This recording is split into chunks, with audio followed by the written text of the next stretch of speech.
You need to understand some lung volume and capacities. Tell me, this is normal respiration, okay? So person is inspirating and expirating. So now tell me, what is this volume? এমনি নিঃশ্বাস নিচ্ছে আর ছেড়ে দিচ্ছে. So a person is breathing normally. He is taking air inside and getting it outside. This is normal respiration. So the volume of air which goes inside and then comes outside normally, what is that volume called? This is your tidal volume, okay? So this is normal graph. আমি এখানে inspire করছি, expire করছি. Now someone is told to inspire forcefully as much as he wants, okay? এরকম ভাবে total যতটা পারে ততটা ভেতরে নিয়ে তাকে রাখতে বলা হবে. So now what would you call it? This is your tidal volume. So this amount is going in anyway. So other than that, there is some extra air which is coming because you are forcing yourself.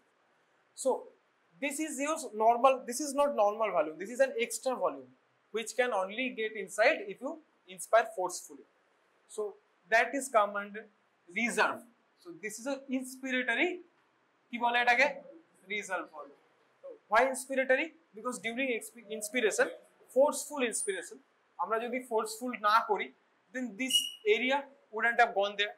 এই এয়ারটা আমাদের মধ্যে আসবেই না, okay? So this is the extra.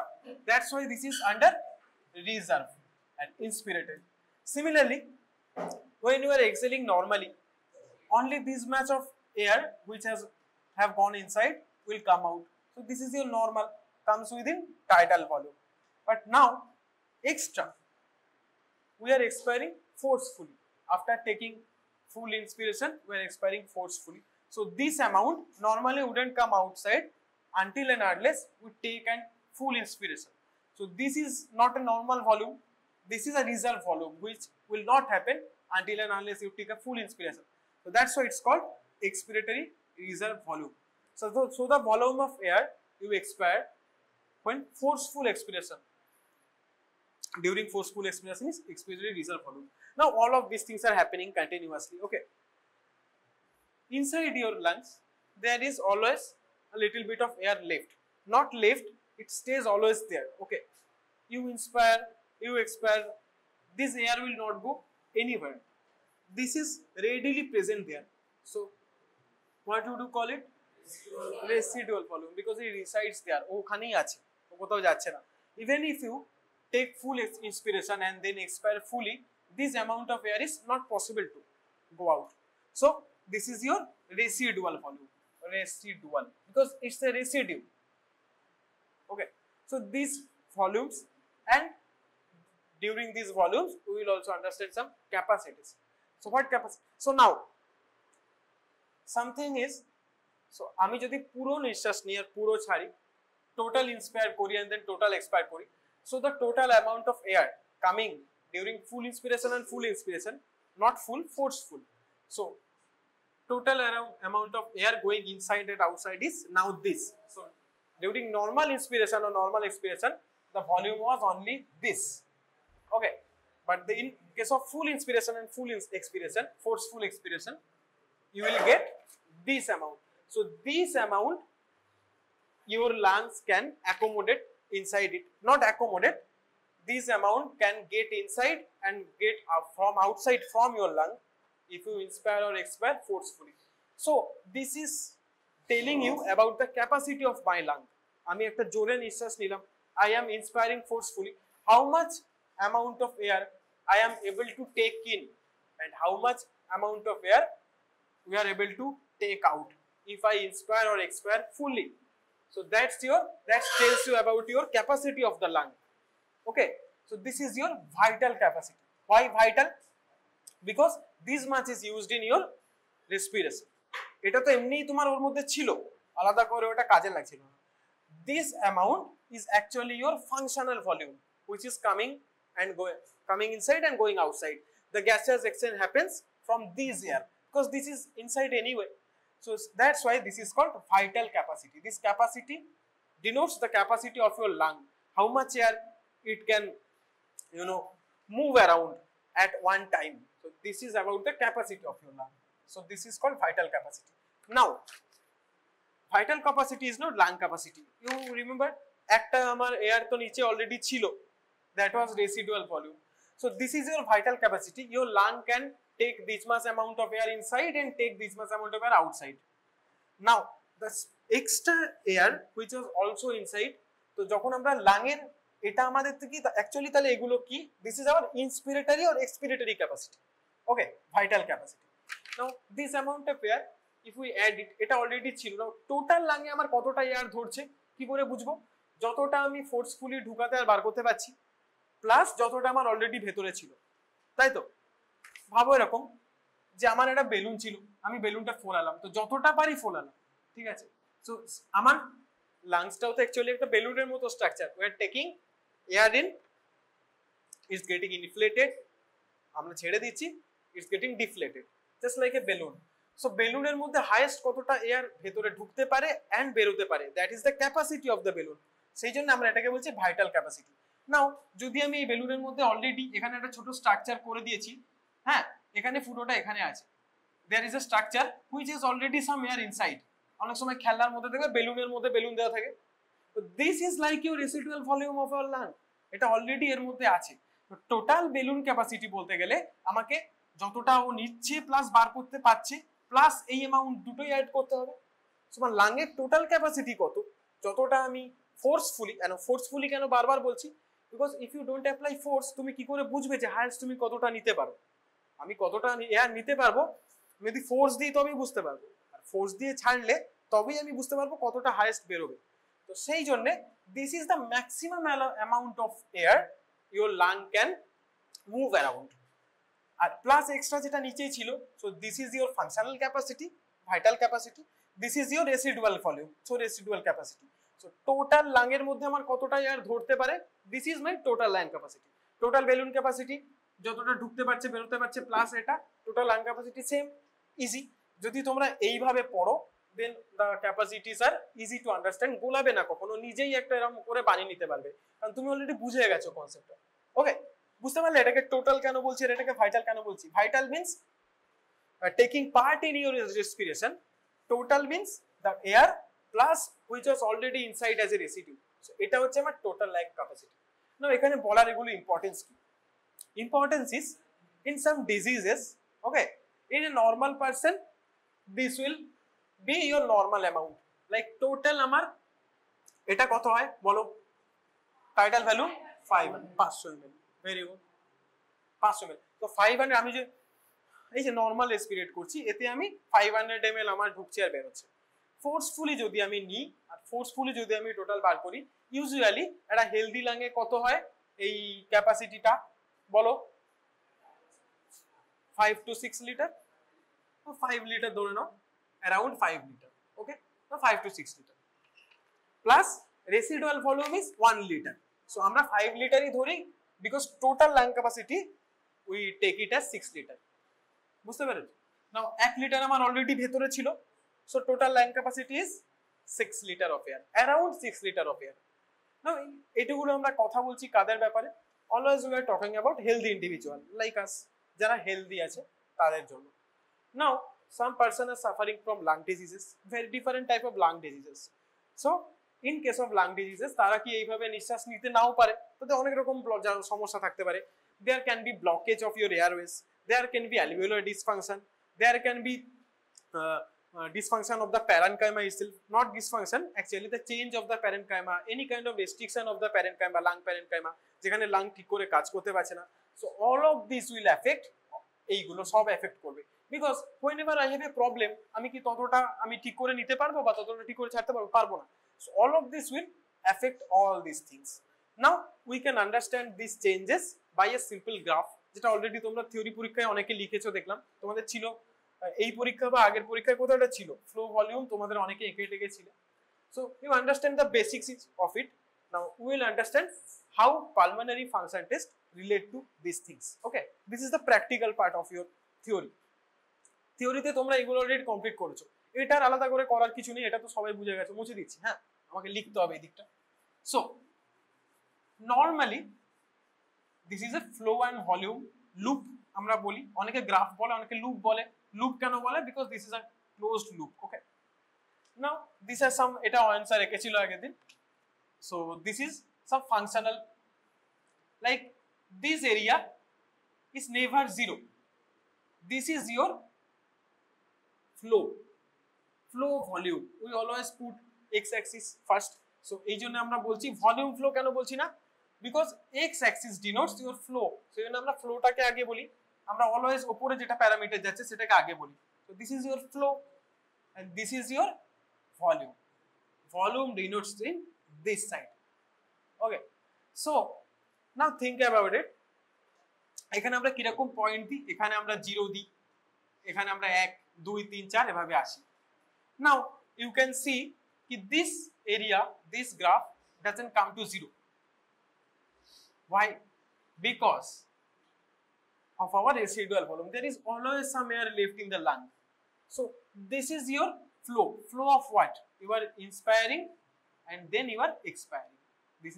This is your inspiration graph, this is your expiration graph. So niche ekhane aako, this is your inspiration, this is your expiration. So even if you inspire and expire, the amount of air, the volume of air which cannot be put outside of the lung, okay, সেটা আমার already রয়ে যাচ্ছে. So this graph should never reach 0. This graph reaching 0 means your residual volume is 0. Not possible. That's why আমরা দেখো জিরোটা একটু সাইডে আছে, answer লিখে রেখেছে আরভি. এইটা হচ্ছে আমাদের রেসিডুয়াল ভলিউমকে ডিনোট করে. So this area we are interested in. এখানে আমাদের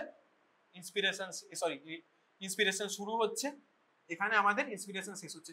দেখো why the flow volume is written like that 0.6, because we are starting from 1 litre আমার অলরেডি ভেতরে ছিল. We are starting from 1. We are taking deep breath. So this is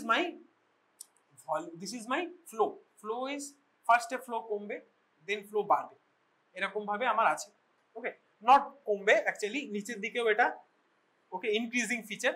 so the flow will increase first. তোমরা নিঃশ্বাস নিয়ে দেখবে uniformly কিন্তু আমরা জোরে নিঃশ্বাস নিতে পারি না. ফার্স্টে কিছুটা সময় our flow of the inspiration increases, then slowly it decreases until we cannot take breathe anymore. Okay, we cannot breathe anymore. তোমরা নিঃশ্বাস নিয়ে দেখতে পারো কন্টিনিউ ব্রিদিং আমরা করে যেতে পারি না. One time we should stop. Okay, থামতেই হয় একটা সময়. This is the time period when your lung cannot take more air. আর এয়ার নিতে পারছি না, মতলব you have reached this area, আর আমরা এয়ার নিতে পারছি না. ওকে, সো এটা আমরা যদি ভলিউম অনুযায়ী দেখি, so this area is your this point. এবারে বুঝতে পারছো, এই দেখো 6 অবধি উঠে গেল, এই যে এতটা 5 ছিল প্লাস এটা 1 ছিল. সো যদি আমরা এই গ্রাফ দিয়ে ওটা রিলেট করি, then you can understand easily. এখানে আমরা নিঃশ্বাস নিচ্ছিলাম, এরকম ভাবে জিনিসটা যাচ্ছিল, এখানে আমরা নিঃশ্বাস নিলে এরকম ভাবে যাচ্ছে. Flow increasing, then flow again decreasing, and this is your lung. So লাঙে দেখো 1 থেকে শুরু হয়েছিল 6 অবধি আছে, 5 লিটার হলো. This denotes your capacity of the lung, vital capacity, কতটা তুমি ইন করতে পারছো আর আউট করতে পারছো. Same funda, but since this is not time dependent graph, this is a volume and flow dependent graph, that's why এটা একটু আজীব লাগতে পারে, but that's okay. So this is your, বুঝতে পারলে তুমি নিঃশ্বাস এখানে নিয়ে ইন্সপায়ার করলে, it comes around here and stops. Now your inspiring capacity has ended, now you must expire. এবার আমরা এটা ফোর্সফুল, সবসময় ফোর্সফুলের ক্ষেত্রে আমরা এটা করছি. Okay, because we are in need of calculating all these things, and if we don't inspire or expire fully, we will not understand any of these things. আমাদের শুধু এইটুকুর মধ্যে আটকে থেকে যেতে হবে. We don't want that. So এই জন্য তোমার স্পাইরোমেট্রিতে always we are supposed to take a deep breath and provide your expiration fully. So আমি fully expire করলাম. Now why this graph is so steep?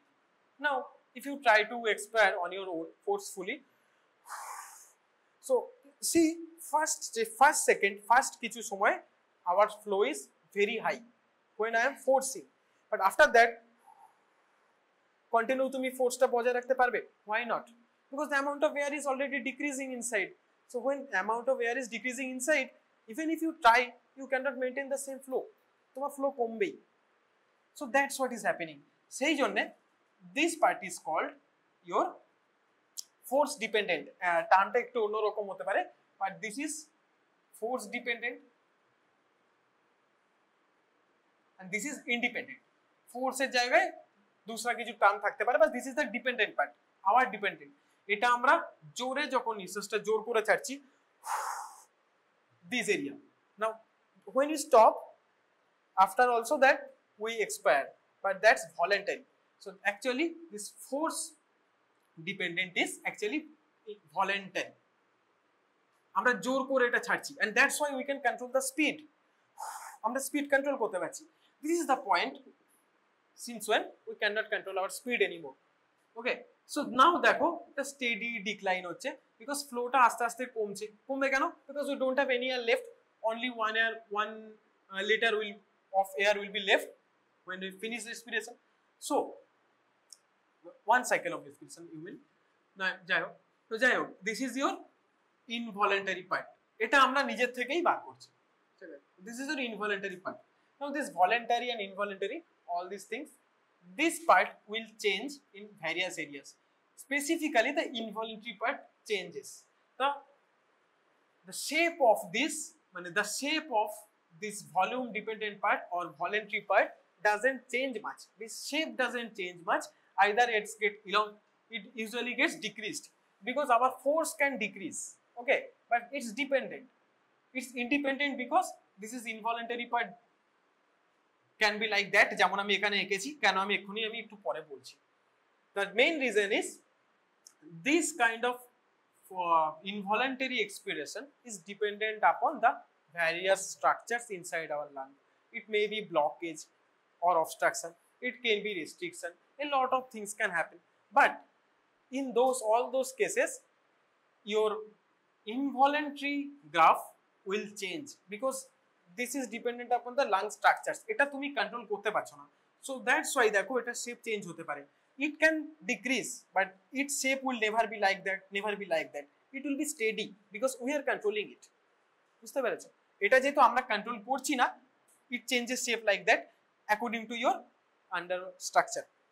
যদি তোমার স্ট্রাকচার ঠিক থাকে, the shape will be uniform decrease, and depending upon your not only shape, depending upon the structures, different structures of our inside lung or around lung, anything around কেন বলছি সেটাও আমি আসছি, it will change. This involuntary part actually changes the most. Why? Because we cannot control it. আমাদের এখানেও problem হতে পারে, but since we are forcing it, since we are controlling it, it never gets deranged. But this part, the involuntary part, always gets deranged. Okay, now যখন derangement এর কথাই বললাম, now in which case these things are formed? Normal shape তো আমার এটা ছিল, কেন এটা normal shape হয় বুঝতে পেরেছো? Now a few point you should remember. One point is in this graph, this is peak. Okay, so here the flow rate is maximum. এটা কি আমরা বলছি peak flow rate. তোমরা অলরেডি পড়েছো PFR. This is your peak flow rate. So some things we can assess by spirometry are a few points. What are those points? First is FEV1. Okay, FEV1 means forced. Now since all the spirometries, forced inspiration and forced expiration, F will be constant. FEV, forced expiratory volume. Now forced expiratory volume is this total volume is forced expiratory volume because this total volume is expired. So what is FEV1? In the first second. Now in this first second the release of air is maximum. Why? Because আমরা জোর করে জিনিসটাকে করছি. তুমি একটা জায়গা থেকে air বার করছো, এই যে আমি করলাম, automatically the flow is greater because I am controlling it. যখন আমার নর্মাল রেসপিরেশন হচ্ছে, I am not controlling it, so the force will get a lot less until and unless I have labored breathing. আমি forcefully কোনো লেবার্ড breathing করছি, ওকে, সেটা যতক্ষণ না হচ্ছে ততক্ষণ আমার এটাতে তেমন কোনো অসুবিধা হবে না. So FEV1 is the most, almost 80% of your total जो कैपेसिटी है, যতটা এখানে এক্সপিরিয়েট করছো তার 80% আমার FEV1 হয়ে যাবে. নাও আরেকটা আমরা রেশিও বার করতে পারি, FEV1 by forced vital capacity. Very good. Forced আমরা নরমাল ভাইটাল ক্যাপাসিটি বলতে পারতাম, but that will denote only that. We are interested about forced vital capacity. Actually, this VC here is forced vital capacity only, because this is a forced respiration. Our graph to forced respiration, right? So forced vital capacity. So this should be 80%. Okay, this should be 80%. 80% is normal. Almost 4/5 of the air you inspire is expired when during forceful expiration. The other 20% will slowly get out through involuntary expiration. So this ratio we can know. So what are the points we can know? First, FeV1 we can know. Second, FVC we can know. Third, we can know all these volumes and all. এটা আমি আলাদা করে বলছি না. Functionally important গুলো only I will discuss. Third, we can know the ratio. So 3, we can know the ratio. 4, we can also know the peak flow rate, যেটা আমি বারবার ওখানে লিখেছি। আমরা এটাও তো মেজার করতে পারবো কতটা হাইয়েস্ট ফ্লো হয়েছে। So we can measure peak flow rate, peak flow rate, peak flow rate. Okay, now আর আমরা কি এখানে দেখতে পারি? না, এখানে অনেকে PEFR টা ইউজ করে, that means peak expiratory flow rate. এটা তো অনলি এক্সপিরেশনের, সো অনেকে ওই পয়েন্টটার জন্য PEFR ইউজ করে, peak expiratory flow rate. I think you should go with this because তাহলে তোমাদের মনে থাকবে। Inspiratory and expiratory we should identify and we should make them understand. So PEFR is the actual term you should use. Fifth দুটো point আরো আছে। Maximum voluntary ventilation, maximum voluntary ventilation is this. Okay, this amount of air voluntarily তুমি কতটা করতে পারছো? So maximum voluntary ventilation, okay, and lastly we can understand the use of bronchodilators by PFR. Bronchodilators means, okay, there are smooth muscles inside our trachea or respiratory path, okay, and also our bronchi. But in response to certain allergens or certain pathogens or anything, okay, these muscles, these smooth muscles can be aggravated. So they try to constrict and block the airway so that those allergens or those allergic pathogens doesn't enter. সেইটার জন্যই আমাদের constrict হয়ে যাচ্ছে जो respiratory যে pathwayটা ছিল, that respiratory pathway is often constricted in the presence of allergens or certain pathogens, okay, or in certain diseases also. When it's getting hyper excited, the muscles work more and the muscles will also secrete, not only they will work more to constrict it, they will also secrete mucus, very important, mucus secrete করবে, so they will also secrete mucus and they will close the airway, not exactly close, they will try to close the airway যাতে আমাদের বাইরে allergen গুলো না ঢুকতে পারে. So in that case we can also know about various diseases. Now since these things are happening, this flow, all of this will get affected, okay, so all of this will get affected. They will show various kind of graphs. By different graphs we can understand or guess which disease is present, okay, and that's what bronchodilator comes.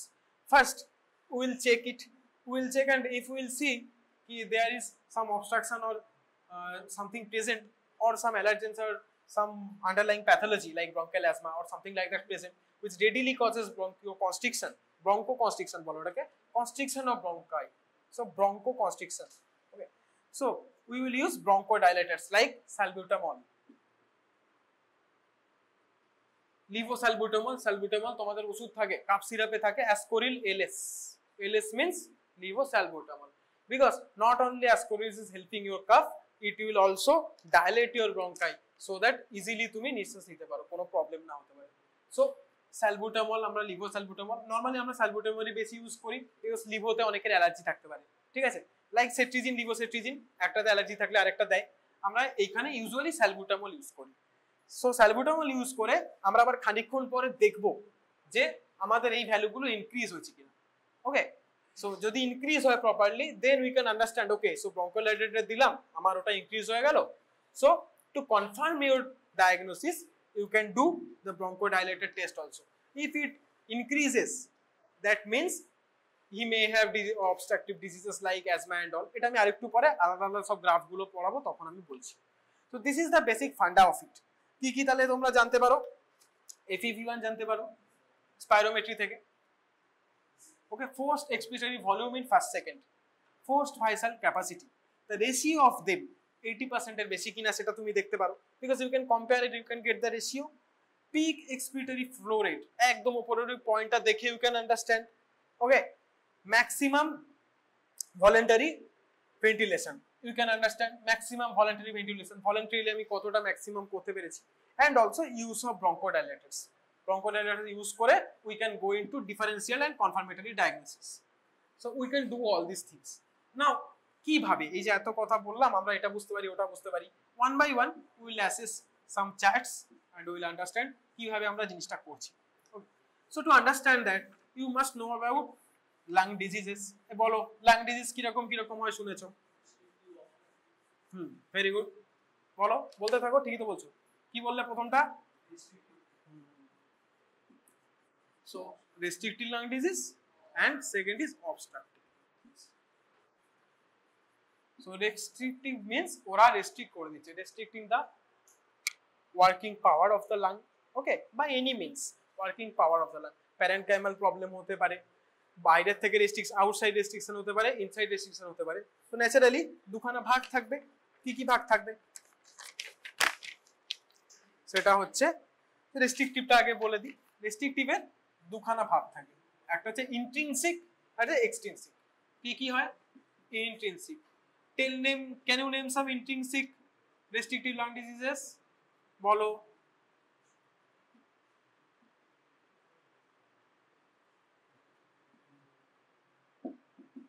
বলো তুমি বলতে পারবে কিনা intrinsic restrictive lung diseases. Intrinsic মানেটা কি? আমার লাংয়ের ভেতরে আছে, ঠিক আছে? Anything, any restriction inside your lung is called intrinsic. তাহলে বাইরে, লাংয়ের বাইরে গুলোকে আমি কি বলবো? Extrinsic. Now we'll understand some examples of it. Okay, so first tell me about the intrinsic lung diseases. Okay, like lung parenchymal changes. Now lung parenchymal changes এর ক্ষেত্রে কি কি হতে পারে? আমার pneumonia, very important, often in pneumonia respiratory pattern breathing problem occurs. Okay, second একটা তোমরা নাম শুনছো ARDS, ফুল ফর্ম বলো? acute respiratory distress syndrome, ARDS. and third is একটা বলো, তোমাদের আমি ওইখানে করার সময় বলেছিলাম ট্র্যাকিয়া সেম দিকে শিফট করে যায় রেস্ট্রিকশন হচ্ছে বলে, পালমোনারি ফাইব্রোসিস।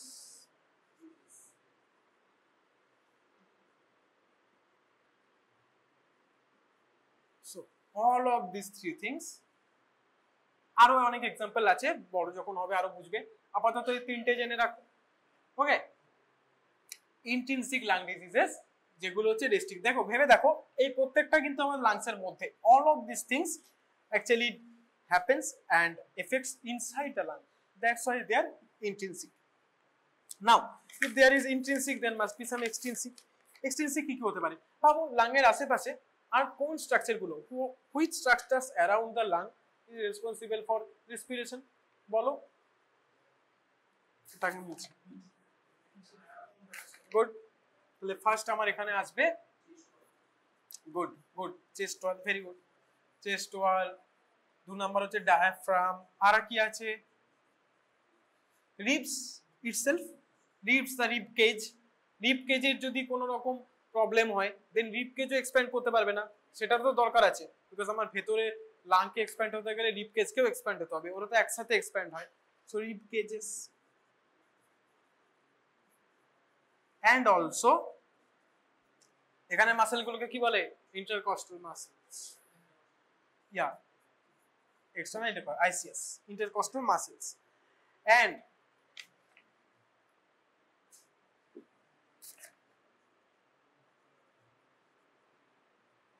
5 তার সাথে আর কি হতে পারে? ডায়াফ্রামও একটা বলেছিল, আর একটা হতে পারে আমার অন্যান্য অর্গানের প্রবলেমের জন্য, like some lesion in pathway, তার জন্য আমার প্রবলেম হতে পারে। আমাদের রেসপিরেটরি যে আমার টোটাল পাথওয়ে আছে, এটা তো রেসপিরেটরি পাথওয়ে, বাট এটার সাথে আমার নার্ভও যুক্ত আছে, বিকজ আমার একটা সেন্ট্রাল কন্ট্রোল আছে যেটা মোটর ফাংশন করতে হেল্প করছে। ওকে, সো লাং ফাংশন যেটা আমার করছে, সো নার্ভ লিশনও হতে পারে। ওটা পরে আসবে, ওটা মেডিসিনে তোমরা পরে ভালো করে পড়বে। আপাতত এইগুলো লেখো যে intercostal muscles, diaphragm, any kind of brain or brain স্টেমের লিসন অর রিবস। রিবস আর রিবস এর মধ্যেই আমি মানে একসাথে বলছি intercostal muscles and the structure of your rib cage. Totally all of these things are outside of the lung but can readily cause any kind of restriction, like okay, so কিভাবে হয় বলো, কোন কোন ডিজিজের ক্ষেত্রে এগুলো হয়, এবার আমরা রিলেট করব। Now in case of rib cages and ribs, আমার কি ক্ষেত্রে আমার ঠিক করে রিব কেজেস এক্সপ্যান্ড করবে না বলো, আর কি হতে পারে তার সাথে? 5 স্কোলিওসিস, কাইফোসিস, ওগুলো হলে আমার রিব গুলো ঠিক করে এক্সপ্যান্ড করবে না। তো স্কোলিওসিস, কাইফোসিস, তার সাথে আর কি স্ক্লেরোসিস, লেখো sclerosis. and finally least important but happens often, any kind of trauma, broken rib, কোন রকম ট্রমা, সেটা তো তোমার লাংকে রেস্ট্রিক্ট করে দিচ্ছে উইথ এ ব্রোকেন রিব, বা কোনো লাংয়ে চিট ধরে গেছে, ওকে, টাইনি ফ্র্যাকচার হয়েছে, any kind of fracture, any kind of outside of restriction, okay. তো দ্যাট অলসো। তো আরেকটা পয়েন্ট আমরা কি লিখতে পারি হচ্ছে কি trauma, any kind of trauma, intercostal chest ওয়ালে হতে পারে, মাসেলে হতে পারে, তোমার রিবসে হতে পারে, any kind of trauma here which restricts your lung to inflate properly, ঠিক আছে। so all of these things are extrinsic restrictive lung diseases. so how does they affect, এক এক করে কি এফেক্ট করে? ডায়াফ্রাম, ফার্স্ট ডায়াফ্রাম, ভাবো diaphragm যদি আমার ঠিক করে মুভ না করে, ডায়াফ্রামকে আমরা যখন ব্রিথ করি, ব্রিথ ইন করি, ডায়াফ্রাম কোথায় যায় এই বলো, অ্যাবডোমেনে ডায়াফ্রাম চেস্ট পড়িছে তো, when we breathe ডায়াফ্রামের মুভমেন্ট কি হয়? উপরের দিকে যায় না, কিন্তু নিচে যায়, বিকজ লাং তো বাড়ছে, নিচে যায়। এন্ড যখন আমরা ব্রিথ আউট করি, দেন লাং আবার ঠিকভাবে চলে আসছে, তো আবার উপরে উঠে যাচ্ছে, গুড, ডোমটা ক্রিয়েট হয়ে যাচ্ছে, আবার উপরে চলে যাচ্ছে, তাই নয় হলো। Now any kind of problem in diaphragm, ডায়াফ্রামের ইলাস্টিসিটি নষ্ট হয়ে গেছে, ওকে, ডায়াফ্রাম ঠিক করে মুভ করছে না। আরেকটা যেটা নার্ভের কথা বলেছিলাম, diaphragm is also dependent of A nerve, কি নার্ভ? Good, very good. তো ধরো ওই নার্ভের কোনো লিসনের প্রবলেম আছে, সেক্ষেত্রে আমার ডায়াফ্রাম ঠিক করে মুভ করবে না। তো all of this things will restrict diaphragm. Now diaphragm যদি না নড়ে, লাং নিচের দিকে এক্সপ্যান্ড করতে পারছে, so this is one kind of restriction through diaphragm. রিবের ক্ষেত্রে তোমরা রেডিলি বুঝতে পারবো, রিব তো রেডিলি আমার পুরো এরিয়াটাকে ক্লোজ করে আছে, তো যদি আমার এটা এক্সপ্যান্ড না করে, দেন রিবই যদি এক্সপ্যান্ড না করে, তো লাংস কি হবে, ম্যাক্সিমাম তো প্রচন্ড পেইন ফিল করবে। Why? because the lung will inflate and it will attach on the rib cage and it will try to expand, but your rib is static, তো প্রচন্ড যন্ত্রণা হবে। সো রিবের ক্ষেত্রে এটা হতে পারে। কি রোগের ক্ষেত্রে রিবের এগুলো হয়, কোন ডিজিজ, হুইচ ডিজিজেস? সাপোজ কারুর হচ্ছে গিয়ে আমি এটা বলছি, একটা ডিজিজ আমি জানি HLA-B27, তোমরা যদি কখনো শুনে থাকো, একটা ডিজিজ আছে HLA-B27, এটা একটা অটোইমিউন ডিসঅর্ডার, সাম অটোইমিউন ডিসঅর্ডার। এখানে কি হয় যে লাং মাসেল না, এক্সট্রিনসিক যে মাসেল গুলো এন্ড রিবের যে প্রবলেম গুলো, তার জন্য ওটা বেসিক্যালি টেকনিক্যালি ওটা বোন প্রবলেম, ওকে, প্রবলেম অফ বোন, not lung, not intercostal muscles, but instead it's a problem of ribs. Other bones are also affected, ribs are also affected, your ribs cannot expand properly, and also spondylosis, okay, এই ধরনের ankylosing spondylosis হয় specifically, ওখানে ওদের হচ্ছে গিয়ে তোমার breathing problem readily হয়, একটা সময়ের পর রেডিলি ডেভেলপ করে, because the bones they don't move properly, okay, they are any kind of, বিশেষ করে after rest, any kind of after rest the bone actually gets static due to some deposition of crystals, ওগুলো তোমরা পরে পড়বে, এখন মনে রাখতে পারবে না, কিছু ক্রিস্টাল ডিপোজিট হয় ওখানে বেসিক্যালি। তো সেই জন্য কি হয়, ওদের মুভমেন্ট গুলো রেস্ট্রিক্ট হয়ে যায়, যে জয়েন্ট গুলোতে ক্রিস্টাল ডিপোজিট হয়ে যায়, হ্যাঁ, অনেকটা গাউটের মতো, জয়েন্ট গুলো ক্রিস্টাল ডিপোজিট হয় বলে জয়েন্ট গুলো ঠিক করে আর মুভ করতে পারছে না, মুভমেন্ট রেস্ট্রিক্ট হয়ে গেছে। সেই জন্য if movement is restricted, the lung cannot go, the lung cannot inflate। তো রিবস এর পয়েন্ট আমরা এভাবে করলাম। Scoliosis, kyphosis, basic structural problem স্বাভাবিকভাবেই the lungs cannot expand properly and also trauma তো অলরেডি বললাম। ইন্টারকস্টাল মাসেলস তো neuromuscular problem, okay, nerve muscle ফিজিওলজিতে এটা তোমরা স্পেসিফিক্যালি বলো myasthenia gravis, right? So this kind of problems, হ্যাঁ বলো। Lambert Eaton syndrome, very good. Lambert Eaton syndrome myasthenia গ্র্যাভিসের সাথে রিলেটেড। তো এই সমস্ত জিনিসগুলোতে আমাদের মাসেল ঠিক করে এক্সপ্যান্ড করবে না। মাসেল এক্সপ্যান্ড করারও অনেক রিজন থাকতে পারে। একটা মাসেলের নিজের প্রবলেম থাকতে পারে, একটা হচ্ছে তোমার নিউরোট্রান্সমিটারের ওখানে যে নিউরোমাসকুলার জাংশনের প্রবলেম হতে পারে, যেটা একটা নার্ভ প্রবলেম এগেইন। তো মাল্টিপল রিজনস হতে পারে যেখানে all of this structures cannot expand totally, which ultimately affects the lung because it's in a closed space, ঠিক? তো all of these things will restrict the lung, that's why they are restrictive. Now restrictive এর ক্ষেত্রে আমার কি হচ্ছে ব্যাপারটা, এটা যদি আমরা এক্সপ্লেন করি, কিভাবে এক্সপ্লেন করব? এইবারে তোমার নরমাল আমার গ্রাফ, নরমাল গ্রাফটা তোমরা বুঝতে পেরেছো, কোনো অসুবিধা নেই। রেস্ট্রিকটিভ এর ক্ষেত্রে আমার এরকম কেন হবে? why it should look like this? Because when there is restriction, okay, you cannot inspire much. আমরা ইন্সপায়ার কিন্তু এটা নয়, নিচ দিয়ে সবসময় শুরু হবে ইন্সপায়ার, তাই তো? এই যে আমার এখানে তো রেসিডুয়াল ভলিউম এখানে কেন আমার খানিকটা বেশি, এটা আমি একটু পরেই ডিসকাস করছি, ঠিক আছে? নাও ইন দিস কেস, আচ্ছা ঠিক আছে, আগে আমি এটা এইভাবে বলে নিই, নাহলে ভুলই ফেলবে। অনেক জিনিস এখানে কনসেপচুয়াল আছে না, এতক্ষণ ধরে আমি তাহলে যখন বললাম আমি তোমার রেস্ট্রিকশনের ক্ষেত্রে, so in case of restriction what are those parameters, what are the changes observed in those parameters? কি কি চেঞ্জেস এখানে তুমি অবজার্ভ করতে পারো? ফার্স্ট, এই যে আমার এখানে ক্যাপাসিটি গুলো আমার এখানে এক এক করে ভাবো। এবার ধরো আমি নর্মাল রেসপিরেশন নিচ্ছি, ওকে, কোনো ব্যাপার না। দেন আমি জোর করে নিঃশ্বাস নিতে গেলাম, বাট রেস্ট্রিকশন আছে, আমার কি এতটা অবধি পৌঁছাবে? কোথায় যাবে? আগেই শেষ হয়ে যাবে। তার মানে কি ultimately we can take less amount of air because of restriction, and also if we take less amount of air we will also release less amount of air, দেখো এই যে এখানে। and also in these cases you can say your residual volume also, okay, decreases. So this thing can come this side, but overall the overall amount of air means your total vital capacity will decrease significantly because তোমার lung restricting মানে expanding করতে পারছে না। so how will you take more air and breathe more air in and breathe more air out? you cannot. that's why কি হয়, তোমার এখানে প্রত্যেকটা জিনিসই এত কম হচ্ছে, ওটাই ওখানে তোমার ইন্সপিরেশনও কম হবে, তারপর যখন তুমি ছাড়তেও পারবে কম। সেই জন্য দেখো তোমার ইন্সপিরেশন গ্রাফটা দেখো এখানে অনেক কম। নর্মালি আমার এত অবধি আসছিল, আমি 6 লিটার অবধি নিতে পারছিলাম, বাট আইডিয়ালি এটা কি বলতো এখান থেকে হওয়া উচিত। আমি যদি এখান থেকে ভাবি দেন ইট উইল এন্ড হিয়ার, এই যে এখানে পয়েন্ট করে দিয়েছি, ঠিক আছে? এই যে এরকম। তো মোটামুটি দ্য ফান্ডা ইজ, এখানে আমি কেন এইভাবে এঁকেছে স্যার সেটা বানেটা বোঝাচ্ছি। তোমাদের গ্রাফ দিয়ে দেবে, একটা নর্মাল গ্রাফ তোমরা জানো। নাও কিরকম দেখতে হবে এটা, এটা হচ্ছে কি দুই দিক দিয়েই ছোট হবে, উপর দিয়েও হচ্ছে গিয়ে ছোট হবে, নিচের দিয়েও ছোট হবে। So miniature version of a normal graph is suppose to be restrictive. কেন miniature? Because the breath in air is less, the breath out air is less, and since there is restriction the person cannot forcefully cannot expel out the same air as before. So ওইখানে restriction আছে, so ও অতটা breathe out করতে পারবেও না।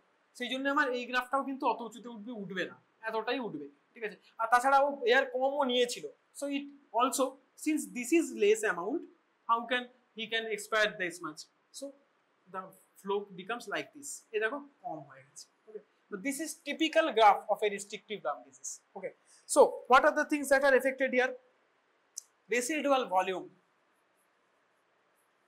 In case of lung restriction, your residual volume will decrease, okay, because lung is restricted, lung এর মধ্যে যে air ছিল সেটা অলরেডি ডিক্রিজড হবে। Secondly inspiratory reserve volume will decrease, ফার্স্টে যেটা আমরা ডিসকাস করলাম IRV, it will also decrease, okay? What about your expiratory reserve volume? Decrease, IRV decrease হলে এটা এখানেও ডিক্রিজ হবে, দুটোই ডিক্রিজ হবে। নাও TLC, it will also decrease, so everything decreases। সেই জন্য দেখো না, যেহেতু সমস্ত কিছু ডিক্রিজ করছে সেই জন্য দেখো সব দিক দিয়ে ইউনিফর্মলি আমার ডিক্রিজড ভ্যালু আমরা পেয়েছি।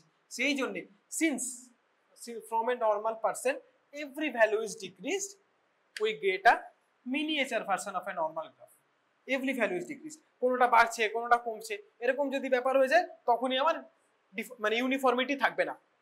the uniformity is present because everything is decreased, TLC decreased, RV decreased, residual volume decreased, IRV decrease করছে, ERV decrease করছে, okay, vital capacity decrease করছে।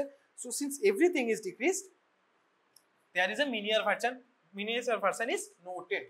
তো এটা হয়ে গেল আমার রেস্ট্রিকটিভ এর ক্ষেত্রে। নাও বাকি রইল আমার কি অবস্ট্রাকটিভ। অবস্ট্রাকটিভ এর ক্ষেত্রে আমার কি হচ্ছে, তো তোমার হচ্ছে গিয়ে রেস্ট্রিকটিভ এর আমরা দুখানা ডিসকাস করে নিয়েছি, একটা আউটসাইড একটা ইনসাইড। অবস্ট্রাকটিভ এর তাই একটা হচ্ছে আমার আউটসাইড অবস্ট্রাকশন, আর একটা হচ্ছে inside obstruction. Inside means what বলো, লাংয়ের ভেতরে, লাংয়ের ভেতরে আমার যে যে এরিয়াগুলো আছে সেগুলোর মধ্যে কোনো অবস্ট্রাকশন হচ্ছে, লাইক লাংয়ের মধ্যে যে ছোট ছোট ভেসেলস গুলো আছে, all of this things. Okay, now here this area is very important. Obstruction can come in small vessels, okay, not only vessels, small airways, actually vessels আমি বলতে চাইছি না, স্মল এয়ারওয়েজ বলতে চাই। সো স্মল এয়ারওয়েজ গুলো আর big Airways গুলো অনেক রকম, বড় এয়ারওয়েজও থাকে এন্ড স্মল এয়ারওয়েজও থাকে। তো since the small airways are actually more prone, now think about একটা এয়ারওয়ে খুব বড় আছে, তার মধ্যে দিয়ে আমি কতটাই বা আমি তাকে অবস্ট্রাক্ট করতে পারবো। এখানে যদি আমার একটা কিছু থাকেও, কোনোভাবে অবস্ট্রাকশন থাকেও, there is enough area to pass the air, but in case of small airways একটুখানি ব্লক হলেই আমার চলে গেল এই জিনিসটা। দ্যাটস ওয়াই তোমার এই গ্রাফটা, তো নাও থিঙ্ক অ্যাবাউট ইট। আরেকটা জিনিস ভাবো, আমরা যখন জোরে প্রেসারাইজ করছি, এই যে ফোর্সফুলি ছাড়ছি, তাতে কি হচ্ছে কিছু কিছু অবস্ট্রাকশনের ক্ষেত্রে উই ক্যান অলসো কন্ট্রোল। হ্যাঁ, আমাদের হয়তো টোটাল যতটা ছাড়তে চাইছি ততটা হয়তো অত অব্দি পৌঁছবে না, but we can expire forcefully. Okay, এই যে আমি এবার ধরো একটা নর্মাল পার্সন, সে ধরো এতটা ছেড়ে দিয়েছে, আমার অবস্ট্রাকশন আছে, আমি অতটা ছাড়তে পারবো না, আমি হয়তো এরকম করলাম, ফ্লোর কি কোনো চেঞ্জ হচ্ছে না, সেজন্য ফ্লো কিন্তু ঠিকভাবেই উঠছে। কোথায় গিয়ে কমে যাচ্ছে, এই যে আমার একটা অবস্ট্রাকশন যেখানে আছে সেই জন্য আমার এই ভলিউমটা কম হয়ে যাচ্ছে, কারণ আমার একটু আগে ছেড়ে দিতে হচ্ছে, আমি অতটা পাচ্ছি না। সো আমার কিন্তু আমার এই যে রেটে কিন্তু কোনো ডিফারেন্স হবে না, এটা উঠবে এখানে। এইখানে এবার কি, এবার ধরো ইনভলেন্টারিলি, তো this is the voluntary part. Okay, this is the voluntary part. So involuntary part, why it changes, because now I am involuntary, আমার নিজের থেকে আমি I am expiring by my, not my own will, আমার body involuntarily এটা করছে। So now think about small vessels, now there আমি জোর করে যেহেতু আর ফোর্স করছি না, so these vessels are gone, ছোট ছোট এয়ারওয়েজ, বারবার ভেসেলস বলছি, এয়ারওয়েজ গুলো এগুলো আমার চলে গেছে, these airways are gone, so what will happen, this graph will become like this। এই যে why, because আমার এটা ইনভলেন্টারি পার্টে আমার এফেক্ট করে, so that's why এইটা আমার খুব একটা এফেক্ট হয় না, শুধু এই ভ্যালুটা একটু লেস হয়। Okay, since my lung is diseased, problem আছে, তাই এখানে একটুখানি অবস্ট্রাকশন আছে, so the peak flow rate will not reach at, আমার ফ্লোর যে স্পিডটা আমি অতটা পৌঁছতে পারবো না কারণ অবস্ট্রাকশন আছে, সিম্পল কথা, but it will go in similar path, this will decrease. দেখো এটা সাডেন ডিক্রিজ হচ্ছে, this graph is going like this, but this downfall is much ফাস্টার।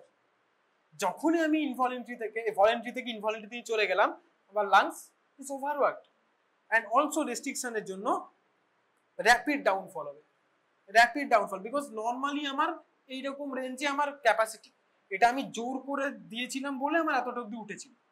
যখনই আমি প্রেসারটা রিমুভ করে নিচ্ছি, whenever I am removing the pressure, rapid decrease in flow, তারপরে ধীরে ধীরে এটা একটু ইউনিফর্ম হতে থাকে। ওকে, র্যাপিড ডিক্রিজ হবে, সেই জন্য এই চেঞ্জ হয়, এটাকে আমরা টিপিক্যালি বলি স্কুপ। ওকে, scoop like appearance, এই যে আইসক্রিমের স্কুপ এইভাবে তুলে নিল, ঠিক আছে, টিপিক্যালি আইসক্রিমের স্কুপের জন্যই নামটা এরকম দেওয়া হয়েছে, scoop like appearance. Okay, so this is a typical graph of obstruction, basic obstruction. Now অনেক রকমের অবস্ট্রাকশন আছে, আলাদা আলাদা কয়েকটা ক্ষেত্রে হয়, সেটা আমরা এখন ডিসকাস করব। কেন এখানে হয় বোঝা গেল, কেন এখানে এখানে চেঞ্জ হয়ে যাচ্ছে, why the shape changes here but not here, okay, why the flow is up to this, বোঝা গেল। So whenever you will see this kind of graph, okay, you should understand that this is, এই রকম change দেখলেই বুঝবে obstructive. আর miniature কোনো version মানে কোনো রকম এখানে এদিকে কোনো ইনডেন্টেশন কোনো রকম চেঞ্জ নেই, হ্যাঁ, জাস্ট খুব ছোট মনে হচ্ছে নর্মালের থেকে, then go for restrictive. This much is very important, এইটুকু তোমাকে অ্যাটলিস্ট দেখে চিনতেই হবে, because this is under physiology only. তুমি বেসিক ফিজিওলজি বুঝলেই এটা বোঝা কোনো ব্যাপার না। Okay, now what about the parameters? এখানে তো আমরা প্যারামিটার্স গুলো দেখেছিলাম, সব ডিক্রিজ করছে। এখানে কি প্যারামিটার? নাও প্রথমে আমি কারণগুলো বলবো, the reason I will tell first, then we can understand the reasons. So obstructive এর ক্ষেত্রে টু পার্ট, একটা হচ্ছে আউটসাইড আমাদের অবস্ট্রাকশন or extrinsic obstruction, আর হচ্ছে ইনসাইড। ওকে, সো আউটসাইড এর ক্ষেত্রে কি কি হতে পারে? ফরেন বডি ঢুকে থাকতে পারে কোথাও, ওকে, and also any kind of tumor হতে পারে, হতে পারে, okay, and that means this obstruction is in what, that upper respiratory tract, okay, upper respiratory tract, যেমন আমার ব্রঙ্কিয়ায় nasal passage হতে পারে, অনেক জায়গায় হতে পারে যেখানে আমার বেসিক অবস্ট্রাকশন হচ্ছে। Inside, intrinsic means your intrinsic obstruction means obstruction inside your lung parenchyma. The parenchyma is itself obstructed. So সেক্ষেত্রে কি হতে পারে? অবস্ট্রাকটিভ পালমোনারি ডিজিজেস আমরা নাম দিয়েছি। So OPD, chronic COPD. Okay, তো সিওপিডি দু রকম, কি কি তোমরা জানো বলো? বলো, বলছিল তো, কেরা বলছিল? ব্রঙ্কিয়াল অ্যাজমা, আরেকটা কি?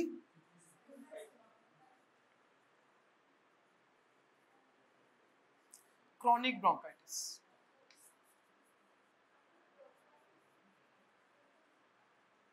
And also comes emphysema.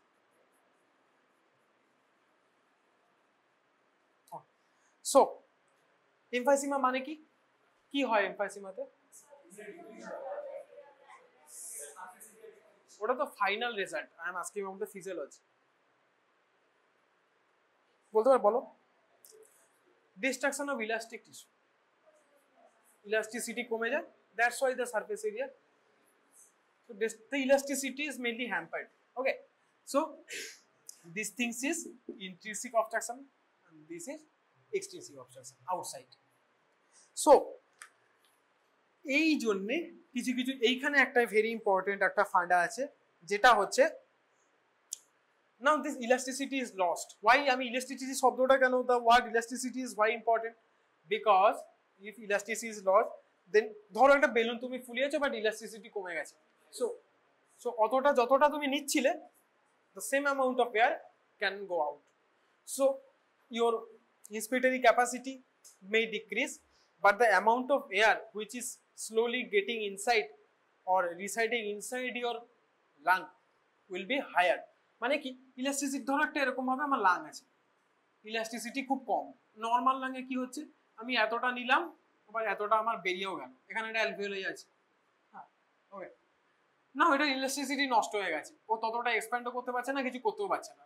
Ultimately কি, লাঙের বিভিন্ন জায়গায় অ্যালভিওলাই আছে, বিভিন্ন লোবে, এ লট অফ এরিয়াস যেখানে অ্যালভিওলাই মেইন ফাংশন করছে, so now the alveoli elasticity is lost, then what will happen, not all the air will be wetting out, some amount of air will be trapped inside the alveoli, because elastic অতটা নয়, তো যতটা আমি ওকে ফুলিয়েছিলাম ততটাও collapse করছে না, ততটা যদি ও না করে দেন ওই এয়ারটা পুরোটা বেরোবে কি করে, so always little bit of air is left after every inspiration, তো after every inspiration a little bit of air is left, because যত ধরো এই যে এতটা ফুলেছিল, আমি ধরো এয়ার নিচে এতটা ফুলে গেছে, কিন্তু যখন আমি এয়ারটা ছেড়ে দিলাম তখন কিন্তু এত দূর অব্দি পৌঁছচ্ছে না, ও এত দূর অব্দি পৌঁছতে পারছে, তো এই এয়ারটা কি হলো, থেকে গেল। সো এইভাবে থাকতে থাকতে the residual volume will increase, right, residual volume will increase. So in case of intrinsic obstructive pulmonary diseases the residual volume often increases। সেই জন্য দেখবে এইরকম ডিজিজ যাদের থাকে, এই যে এফাইসিমা, তারপরে হচ্ছে ক্রনিক ব্রঙ্কাইটিস, এসবগুলো যাদের থাকে তাদের দেখবে চেস্টের শেপ অনেক বড় হবে, টিপিক্যাল অ্যাপিয়ারেন্স অফ ব্যারেল। কেন বড় হবে? Because to accommodate the residual volume, the residual volume is getting higher, so the lung will be inflated, ভেতরে এয়ার জমতে থাকছে, সো লাং ইনফ্লেটেড হয়ে থাকবে, ইলাস্টিসিটিও নষ্ট হয়ে গেছে, তো টোটাল ইনফ্লেশনটা পুরোপুরি কমে আসবে না, একটু ইনফ্লেট থেকে যাবে, এয়ারগুলোকে তো জায়গা দিতে হবে থাকার জন্য। সো টিপিক্যাল ব্যারেল শেপের chest is noted. No, first amount আমরা রেসিডুয়াল ভলিউম এখানে বেড়ে যাচ্ছে, এটা আমরা দেখেছি। Now tell me residual volume is increased. না, আমাকে বলো ইন্সপিরেটরি রেসিডুয়াল ভলিউম কি কম থাকবে না বেশি থাকবে? ভেতরের ক্ষেত্রে যখন আমার ইনসাইডে আছে, ইনট্রিনসিকের ক্ষেত্রে বলছি না, আউটসাইডের ক্ষেত্রে বলি, তো লাং আমার ঢুকছে কোন রাস্তাটা দিয়ে, ট্র্যাকিওব্রঙ্কিয়াল ট্র্যাক্ট দিয়ে, তো ট্র্যাক্টের মধ্যে যদি আমার কোনো ব্লকেজ না থাকে, অ্যালভিওলার ওখানে বা লাং প্যারেনকাইমাতে ব্লক থাকে, দেন আমার ইন্সপিরেটরি ভলিউম বা তোমার হচ্ছে গিয়ে ইন্সপিরেটরি রেসিডুয়াল ভলিউম কতটাই বা চেঞ্জ হতে পারে, বিকজ আমি তো নিঃশ্বাস নিতে তো আমার কোনো প্রবলেম হচ্ছে না, আমার ছাড়তে প্রবলেম হচ্ছে, কারণ আমার ইলাস্টিসিটি নষ্ট হয়ে গেছে, ঢোকার সময় তো পুরো ইনফ্লেট হচ্ছে। সো লিটল ডিক্রিজ হতে পারে, অলমোস্ট নর্মাল থাকবে, মানে 100 হলে হয়তো 95, মানে খুব সামান্য কম হবে, বিকজ আমার তো ইলাস্টিসিটি নষ্ট হয়ে গেছে, মানে কি ইনফ্লেট হচ্ছে, বাট তারপরে আর কমছে না, সো আমার ঢোকার সময় কোনো প্রবলেম নেই, আমি আরামসে, আর যেহেতু আমার আউটসাইড এয়ারওয়েতে প্রবলেম নেই, there is no problem in my outside airway, my inspiratory rate will also not falter. So in this case our inspiratory reserve volume will be to লেখালেখি পারা যায়, anyway inspiratory reserve volume will be either okay, এরকম ভাবে লিখছি, কারণ almost equal থাকবে, একটু কমতে পারে, সামান্য কমতে পারে। Okay, what about expiratory reserve volume? বলো একটু আগে যেটা বোঝালাম সে অনুযায়ী, what will be expiratory reserve volume? Very good, and it will become very less, because আমি নিঃশ্বাস ঠিক করে নিয়ে নিচ্ছি, এখানে আমার ঠিক করে ডিফ্লেট হচ্ছে না, সো এই রিজার্ভ ভলিউমটা বাড়তে থাকে, and that's why এই এক্সপিরেটরি রিজার্ভ ভলিউম যত, এবার ধরো এই ছকটায় ভাবো, আমার এক্সপিরেটরি রিজার্ভ ভলিউম প্রত্যেকবার বাড়ছে, মানে যতবার নিঃশ্বাস নিচ্ছি এরকম ভাবে আমার এক্সপিরেটরি রিজার্ভ ভলিউম উঠছে, আর এক্সপিরেটরি এরকম, আবার আমি জোরে নিঃশ্বাস নিলাম, আবার এক্সপিরেটরি এরকম, তো এরকম হতে হতে my residual volume is actually getting increased। বোঝা গেল কেন? Because amount of air left in my lung is getting bigger only, because আমি তো বেশি ছাড়তে পারছি না, তাই না, ডিফ্লেশন কম হচ্ছে বলে পুরোটা বেরোচ্ছে না, তা আমার ভেতরে বেশি থেকে যাচ্ছে।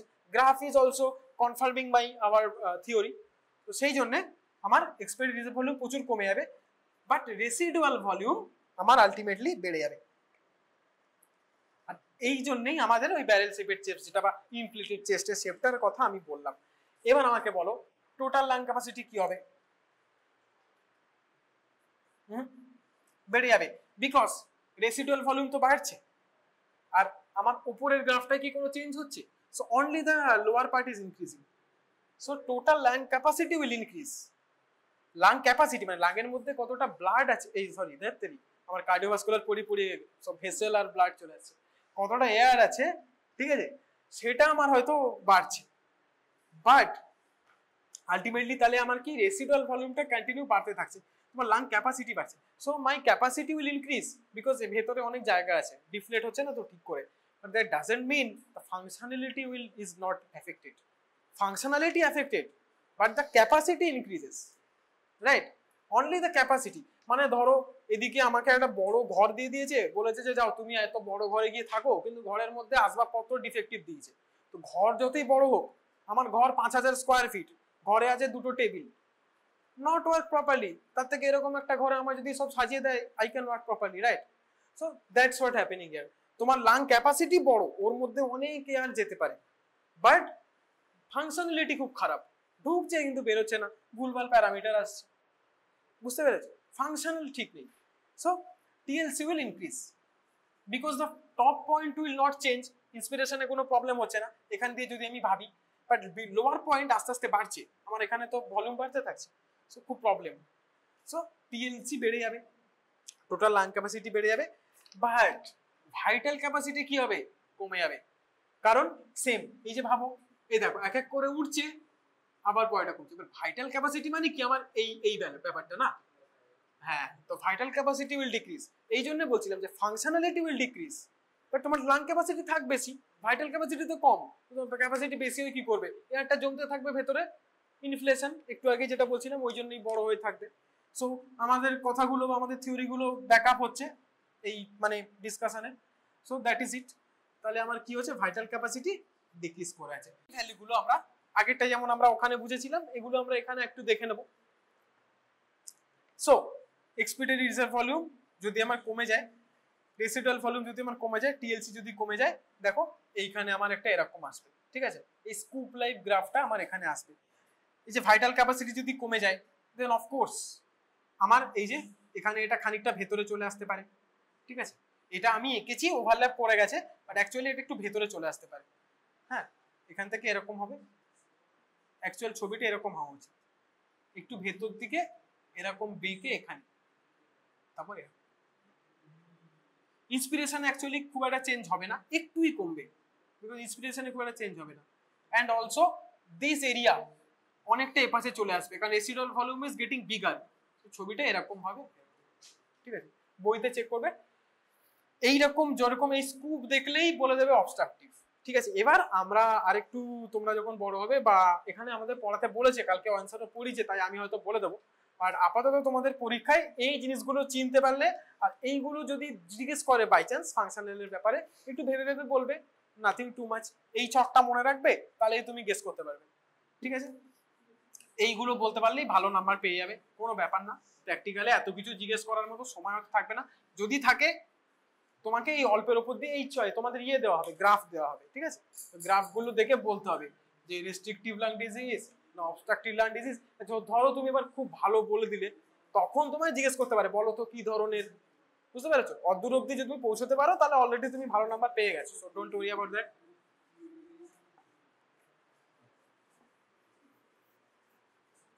এবার আমরা কিছু কিছু এই যে এতগুলো ডিজিজের নাম বললাম, আর হ্যাঁ আরেকটা জিনিস বলা হলো না, আউটসাইড এয়ার অবস্ট্রাকশনে কিরকম হবে, ওটা আমরা একটু পরেই আসবো। বেসিক ধারণা একবার বলো, আউটসাইড যদি এয়ারওয়ে অবস্ট্রাকশন হয়, দেন আমার ইন্সপিরেটরি রিজার্ভ ভলিউমই কম হবে, কারণ আমি ঠিক করে ইন্সপায়ার করতে পারবো না, তো সেখানে আরেকটা অন্যরকম গ্রাফ হবে, মানে আমি প্রত্যেকটা এক এক মানে আলাদা আলাদা করে আসছি। একটা জিনিস আমি শুরুতে বলিনি,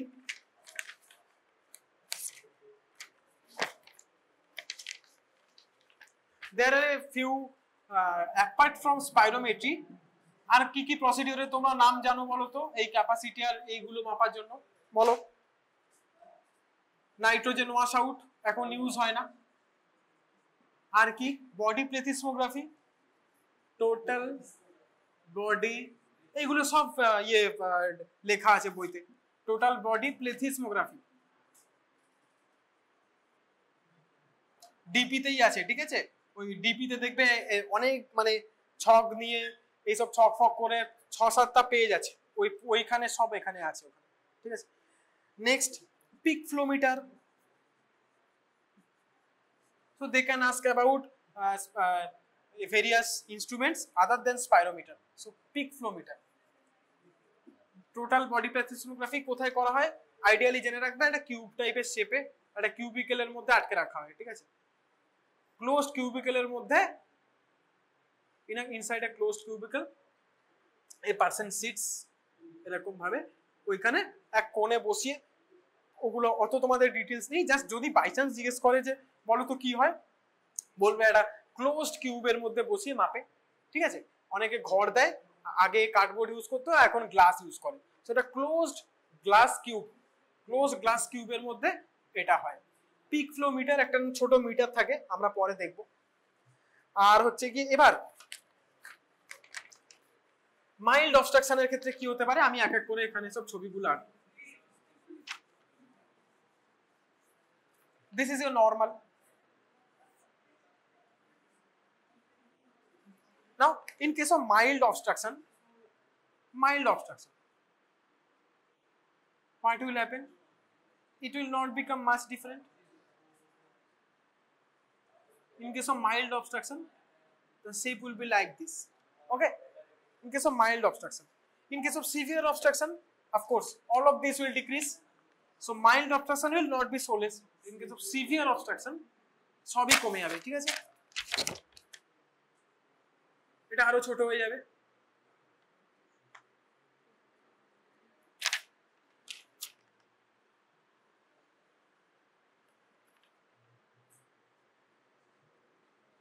In case of severe obstruction এরকম ভাবে আরো ছোট হয়ে যাবে। Okay, now in case of restriction, not really, আমি এখনো এক্সট্রা থোরাসিকটা বলে দিই, তাহলে এটা তো ইন্ট্রাথোরাসিকে বললাম, এক্সট্রা থোরাসিক। এক্সট্রা থোরাসিক মানে যেটা বলছিলাম, বাইরে কোনো ভাবে অবস্ট্রাকশন হয়েছে, like in your nasal area বা ইন ইওর ব্রঙ্কাই, এরকম এরিয়া। এক্সট্রা থোরাসিক বুকের বাইরে যে কোনো এরিয়া, ট্র্যাকিয়ার মধ্যে কোথাও অবস্ট্রাকশন হয়ে গেছে, হ্যাঁ, কোনো টিউমার হয়ে গেছে কোথাও, সেই সব ক্ষেত্রে কি হতে পারে দেখো।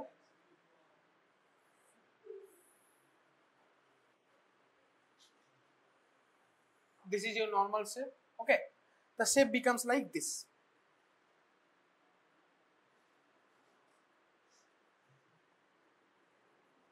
Now, outside airway obstruction, there is not much change.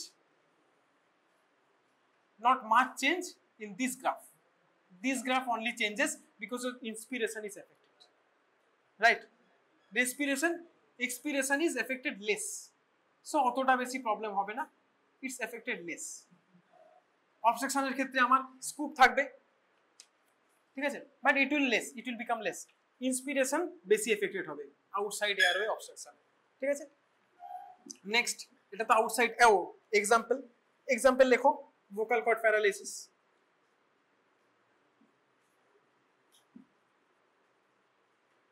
ট্র্যাকিওম্যালেসিয়া লেখো, পরে জানবে মানে ট্র্যাকিওম্যালেসিয়া।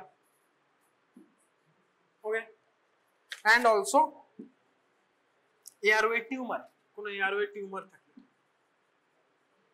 যেটা বলছিলাম বাইরে যত রকম আটকানোর ব্যাপার আছে, ঠিক আছে। নাও ইন্ট্রাথোরাসিক অবস্ট্রাকশনের ক্ষেত্রে কি হবে, মাইল্ড আর সিভিয়ার তো আমি অলরেডি বলে দিয়েছি। ওকে, বাট তবু আরেকবার এখানে ডিটেল করি। ইন্ট্রাথোরাসিক মতলব বুকের ভেতরে হচ্ছে, তখন কি করব, কি কি এক্সাম্পল হতে পারে ইন্ট্রাথোরাকিক অবস্ট্রাকশনের, বলো কি কি কারণ হতে পারে? এয়ারওয়ে টিউমার হতে পারে, গয়টার হতে পারে, ঠিক আছে, এই সব রিজন গুলো বইতে আছে দেখবে, কিন্তু গয়টার, কোন রকম টিউমার, লাং টিস্যু টিউমার, ওকে, সবই হচ্ছে ইন্ট্রা মানে ভেতরে। এখানে কি হয়, ঠিক আছে, বিকজ যেহেতু তোমার ভেতরে ইন্ট্রাথোরাসিক এরিয়াতে প্রবলেম আছে, দেন একটা এরিয়ার পর আমরা ফ্লোটা বেশি নিতে পারি না। ওকে, সো ইন্ট্রিনসিক এয়ারওয়ে অবস্ট্রাকশনে একটা সময়ের পর it stops, the flow remains same, and after that আমরা বাকিটা ছাড়তে পারি। সো ফোর্সফুলি যদি আমি করিও একটা সময়ের পর আমি আর এর থেকে বেশি ছাড়তে পারবো না, ইন্সপিরেশন তো কমছেই, you can see. So this is in case of intrathoracic, this is variable airway obstruction. Okay, मतलब वो जो obstruction আছে ওটা কত ভ্যারিয়েবল, মানে ওটা ভ্যারি করছে, এখানে চেঞ্জ হচ্ছে ওখানে চেঞ্জ হচ্ছে, not fixed. Okay, and in case of fixed obstruction, in case of this টা আরেকটু ভালো হবে, আরেকটু নিচে আসবে, almost close to normal. And in case of fixed airway obstruction, যেখানে একটা জায়গাতেই আমার এয়ারওয়ে ফিক্স হয়ে আছে ইন্ট্রাথোরাসিকে, চেঞ্জ হচ্ছে না এরিয়াটা, then it will become more less. Since this is fixed, ও কন্টিনিউ ইন্সপিরেশনও প্রবলেম করবে, then it becomes much less. Okay, so তোমাদের এইগুলো হয়তো এতগুলো হয়তো তোমাদের দেবে না, তোমাদের খুব কমন এখানে একটা দুটো দেবে, এমফাইসিমার ক্ষেত্রে দিতে পারে। এমফাইসিমার ক্ষেত্রে কি রকম হবে, কি বলেছিলাম, এই বলো বেসিক আমাকে বলে, এটার মধ্যে এমফাইসিমা কি রকম হবে, অবস্ট্রাকটিভ এরকম হবে, চিনতে হবে তো এগুলো, ঠিক আছে। অ্যাজমার ক্ষেত্রে মানে হচ্ছে আমার এরকম হবে। Okay, but in that case, in case of asthma, this graph actually will shift towards that side, ঠিক আছে, আর ওইদিকে শিফট করবে এগুলো এই সাইজটা। বাট তুমি রেস্ট্রিকটিভ বা অবস্ট্রাকটিভ চিনতে পারলেই অনেকটা তোমার পসিবল হবে। ওকে, দেন আপাতত আরেকটা জিনিস তোমাদের এখানে বলতে হতো যে এই যে ইন্টারনাল যে বলছিলাম এক্সাম্পলটা, intrinsic airway obstruction, not obstruction, restriction. intrinsic restriction এর एग्जांपल বলো, বুকের ভেতরে এমন কি হয় যাতে তোমার রেস্ট্রিকশন হতে পারে? একটু আগেই বলেছিলাম, তিনটে কি বলেছিলাম ওখানে লেখা ছিল, বলো। নিউমোনিয়া, আর কি বলেছিলাম? ARDS আর পালমোনারি ফাইব্রোসিস। তো এটা তোমার মাথায় রাখতে হবে যে এই তিনটে জিনিসের মধ্যে, রেসপিরেটরি ডিস্ট্রেস সিনড্রোম, নিউমোনিয়া, এগুলোর মধ্যে তোমার যদি এরকম দেয় তাহলে তোমাকে বলতেও পারে যে দু তিনটে ডিজিজের নাম বলো। So we have to remember this things also. হ্যাঁ, তো তুমি জাস্ট বলে দেবে, তুমি তো অবস্ট্রাকটিভ বা রেস্ট্রিকটিভ বললে, তো ডেফিনেটলি তারপর তোমায় জিজ্ঞেস করবে একটা এক্সাম্পল দাও। এটা হবেই, মানে যে কোনো স্যার ওই ফ্লোতেই জিজ্ঞেস করবে। তো তুমি দু তিনটে এক্সাম্পলও একটা দুটো করে জেনে রাখবে, তুমি অ্যান্সারটা দিতে পারো। ঠিক আছে, ওই ঘরে চলো। আর ভালো কথা, আরেক মিনিটস, ঠিক আছে, 5 minutes. Then after that we again take that graph. আমরা ওই গ্রাফটা আবার নিই, আবার নেওয়ার পর 12% ইনক্রিজ হতে হবে। ঠিক আছে, লেস দেন 65% যদি হয় then it's severe. Okay, and ideally increase in 12% is very much suggestive of asthma or bronchial asthma because salbutamol is working. Okay, so normally এই যে রেশিওটা ছিল FeV1 by FeV, নরমাল হচ্ছে 80% এর উপরে। এটা যদি 80% এর অনেক নিচে থাকে, দেন 80% এর নিচে থাকলে বুঝতে হবে যে অ্যাজমা বা ওই টাইপের কোনো ডিজিজ আছে। স্যালবিউটামলে যদি আমার ইনক্রিজ হয় মোর দ্যান 12% ইনক্রিজ হতে হবে, then we will understand it's because of asthma or diseases like that. ঠিক আছে, আর যদি ইনক্রিজ কোনোভাবে না হয় তখন আমায় বুঝতে হবে না, আমার এগুলো ভাবলে হবে না, আমাকে অন্য রোগ ভাবতে হবে। ওকে,